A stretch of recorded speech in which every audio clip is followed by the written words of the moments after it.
Hello everybody and welcome to a new episode of Languages of the World. It's time for English, and on this episode we're going to have some really interesting stuff, but I'm gonna talk to you first about how to improve your English as I started doing this on our previous episode. I talked to you about how important it is to listen to English all the time and every day, even when you're not doing actually nothing, even when you're not even paying a lot of attention. You just keep it in the background and you learn a lot of things actually by doing so. Another important thing that I'm gonna talk to you about on this episode is reading and writing as well. Actually, one of the skills that you need to master if you take English or any other language that you're learning seriously is to know how to read, and also to read well and to read fast, and you become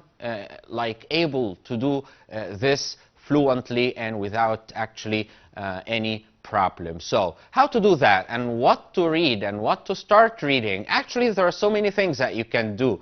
For example, if you haven't tried this before, try starting by reading simple stories, all right? Simple stories, especially those ones that include a lot of dialogue, not a lot of descriptive language. So get a story, a children's story, a kid's story, and start reading it. This is not a shame. Actually, sometimes I do that already. All right, so get a comic, a book, or a story and start reading it.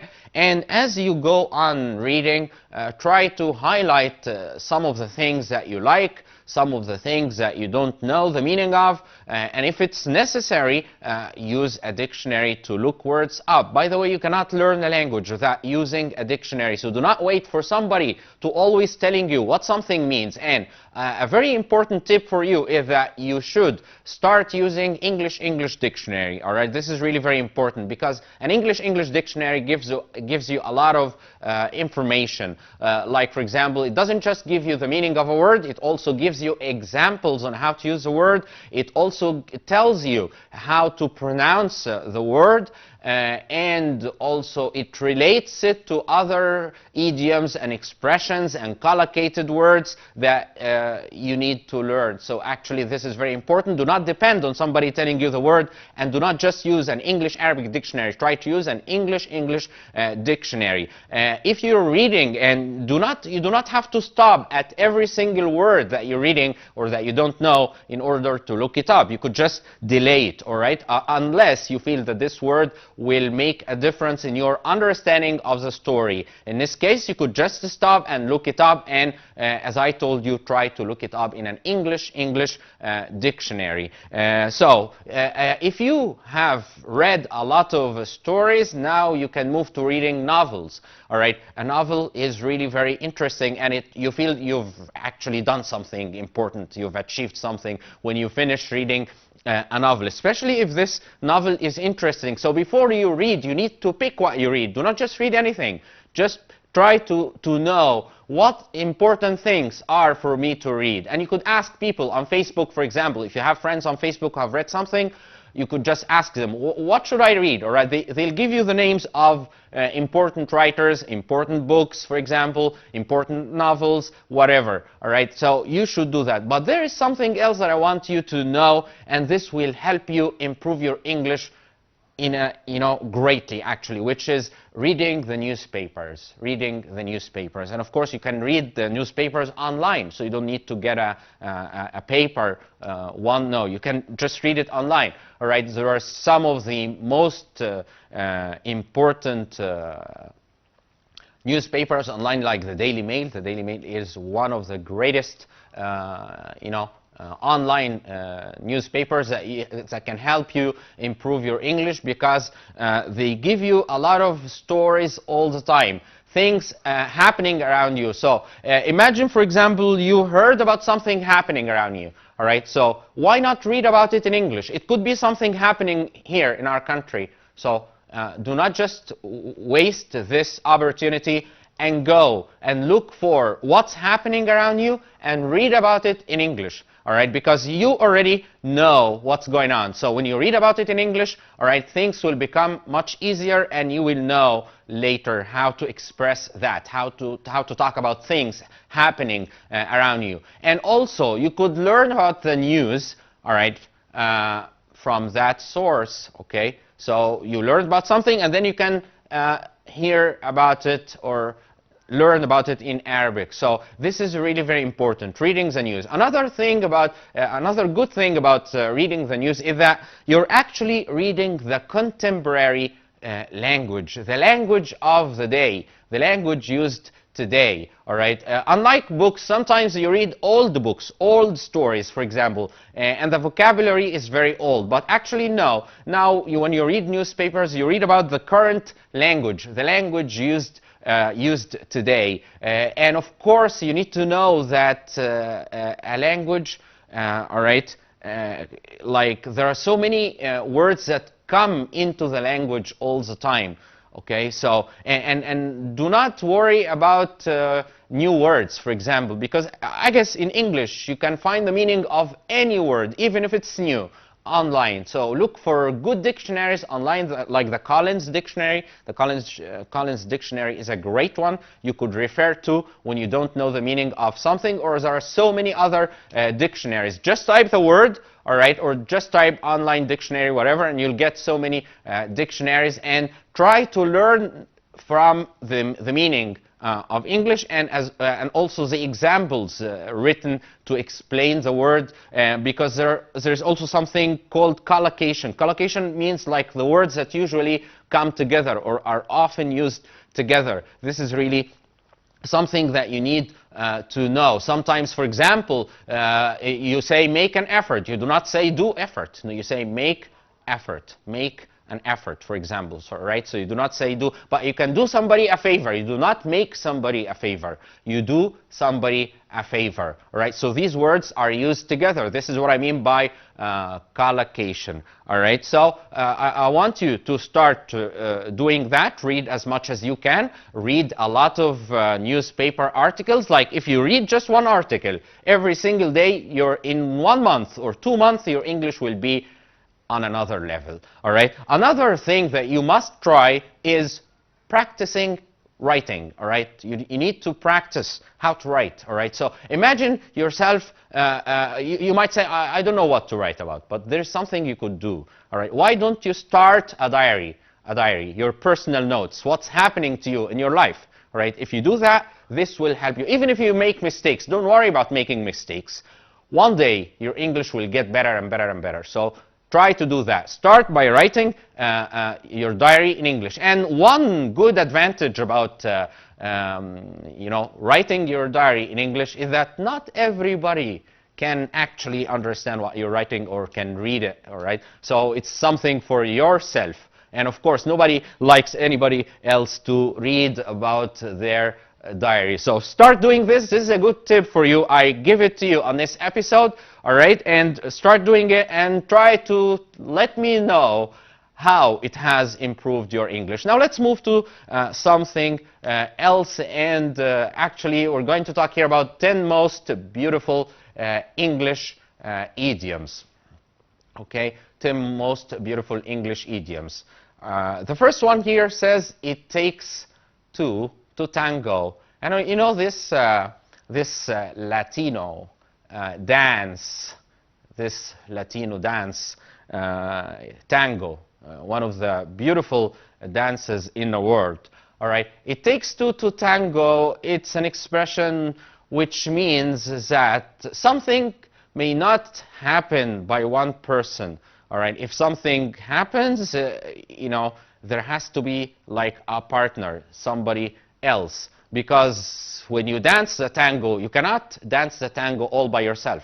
You dance the tango with a partner. All right, so it takes two to tango. This is actually one nice expression. Yeah, another beautiful expression which I like myself, which is variety is the spice of life. Variety is the spice of life. And this is really a very interesting idiom.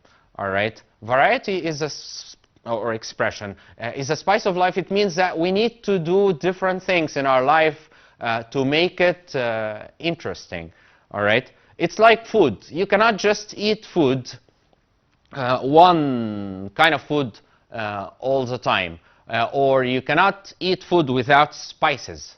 All right? If you eat food without spices, it will be like bland, all right, tasteless. All right? So the same happens in our life. If our lives is like monotonous, nothing changes, everything is the same every day, all right, we'll be bored to death. So why don't we try to do different things?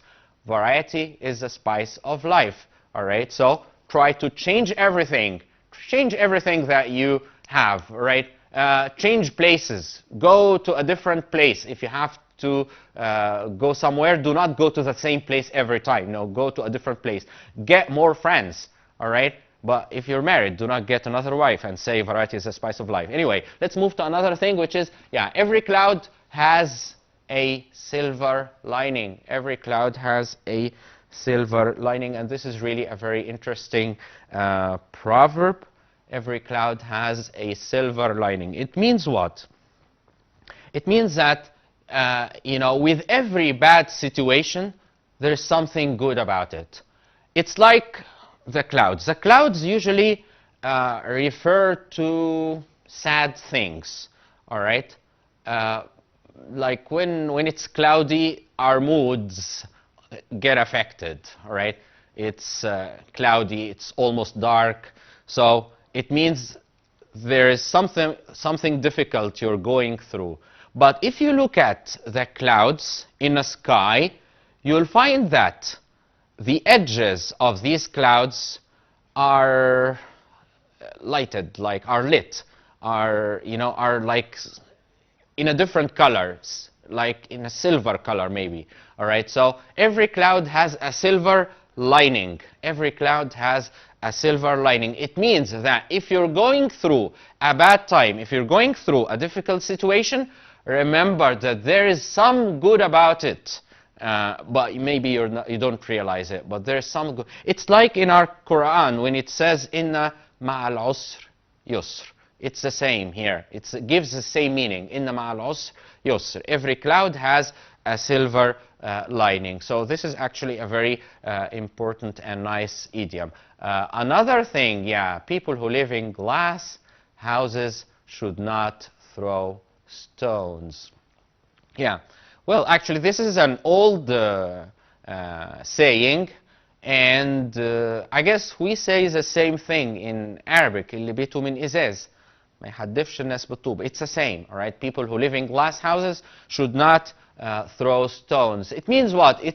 Sometimes you tend to criticize other people, all right, for their whatever, their faults, their defects, whatever. All right, but while not actually looking at yourself, because everybody has some kind of defect. All right, so do not criticize others while you can also be criticized. Okay, so if people, for example, if you throw whatever accusations at people, they can do the same with you. So we usually say that we see other people, but we do not see ourselves. So try to be cautious. Do not hurt, or do not try to hurt other people's feelings, because they can easily hurt yours. All right, burn your bridges, and this is something that I advise you not to do. Do not burn your bridges. What is to burn your bridges? Imagine yourself having to pass over some bridge, okay? Like on a river or something. You have to pass over some bridge to reach your destination. What happens if you burn your bridge? If you do that, maybe you will not be able to come back to where you were. So, do not do that. Do not burn your bridges. All right, this is a literal meaning. What does it mean in real life? Well, I could give an example about somebody trying to like get some benefits from other people, and after they get what they want. Maybe they stop talking to them, they disagree with them, they lose them, and this is not really good for you, because one day you might need those people. So do not burn your bridges. Keep your relationships with all the people around you good. Keep it good, all right? Because you might need those people one day. So do not burn your bridges. This is not something good. The other one is to burn the midnight oil. Burn the midnight oil. Actually, this is something perhaps related to people who work hard. People who work hard, because in the past, I guess people used to study, for example, by this oil lighting, whatever. All right, so do not burn burning the midnight oil. It's like usually refers to people staying up so late, working hard, studying, whatever. So they are burning the midnight oil. Another related thing, which is perhaps it could give the same meaning, is like when you burn the candle at both ends. When you burn the candle at both ends, it means like you stay up late, especially doing work, and you get up early in the morning. So you're actually making a lot of energy, and this is not healthy for you. So do not burn the candle it's like having a candle. Usually we burn the candle at one end, but to burn the candle at both ends, that will make the candle vanish quickly. So this is something you will be doing to yourself if you do the same. So I hope that you don't have to burn the midnight oil and you don't burn the candle at both ends. All right. Yeah, another idiom here, water under the bridge. And as you notice, the word idiom means or refers to something that, you know, you do not translate an idiom literally. I mean, the words can mean something else than what the words together. So when there is water, when you say that there is water under the bridge, you talk about something that has happened and has become forgotten. So this is water under the bridge. I mean, it's like telling somebody this is something that has been that has happened and is over now, and we should not we should not talk about it once more. All right, it's over now. So it's water under the bridge. It's over now. So I hope that you do not try to bring up things that are already over and may cause problems if you talk about them once again. Let's take a little break and we'll be back.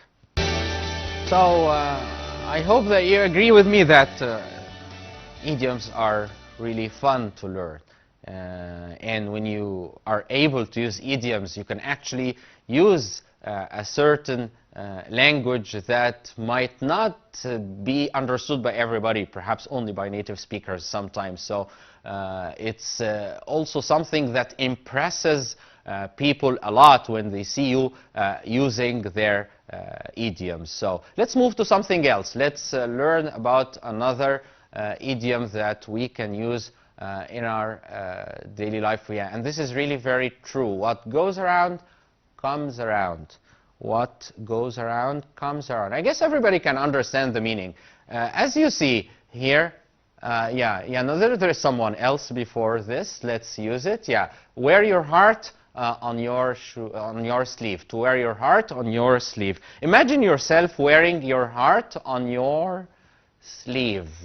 All right, so when you're wearing your heart on your sleeve, everybody will be able to see your heart, and that means everybody will be able to see your inner feelings. All right, so sometimes it's important not to show your emotions.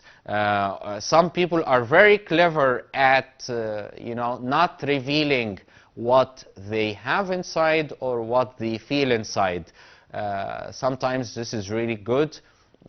Sometimes it's not that good. But anyway, when you are a person who people can look and learn about what they feel inside, what's going on inside them, right? Thoughts and whatever emotions that they have, then you're wearing your heart on your sleeve. So I hope that you do not do that, right? Sometimes it's good to even when you are in trouble, even when you are stressed, even when you are like having a lot of difficulties, that you do not show people what you feel inside, all right? Even if you have to pretend sometimes that there's nothing, or at least you're giving yourself the chance to forget and be strong in front of other people. Unless you're talking about the people who are very close to you. Perhaps this could be a different matter. Now let's move to another thing, which is, yeah, what goes around comes around. A lot of people believe in this, actually. All right, a lot of people believe in this. Well, I'll tell you a story. I once met an atheist. And an atheist is somebody who doesn't believe in God, actually.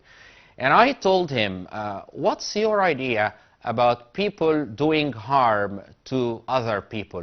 Do you think that they will just go unpunished? He told me, no, I guess that the bad things you do, all right, will happen to you later.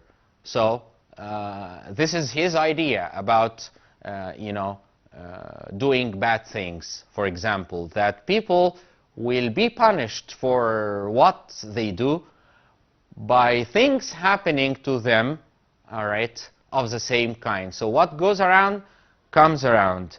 All right, so what you do, what the bad things you do will happen to you later. If you do good things, those good things will also backfire. All right, if something backfires, it's like it happens to you as well. So try to be good all the time. Try to do good things so that, you know, nothing bad happens to you of the kind. As we say it in Arabic, like dayin to dan, something like this, yeah. All right, two's company, three is a crowd. Two's company, three is a crowd. And actually, this is something that you could talk about when you're perhaps telling your secrets to somebody. Okay. So when you're telling your secrets to somebody, if you have just one person, if you tell your secret to one person, then that's fine. But if you tell your secrets to more than one person, then this is not fine. All right, something might be revealed here. So two's company, three is a crowd. So I hope you've benefited from these idioms.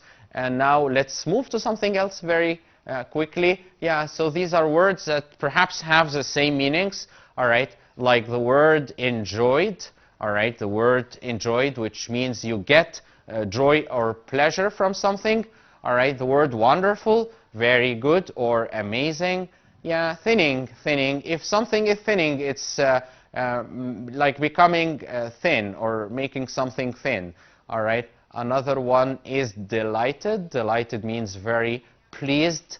Company. Company does not always have this meaning as a firm, all right? Company means like having people with you. Sometimes you say, well, I need company. I need company. What is I need company? It means I need somebody with me, or I need people with me. This is company. What we call in Arabic is suhba.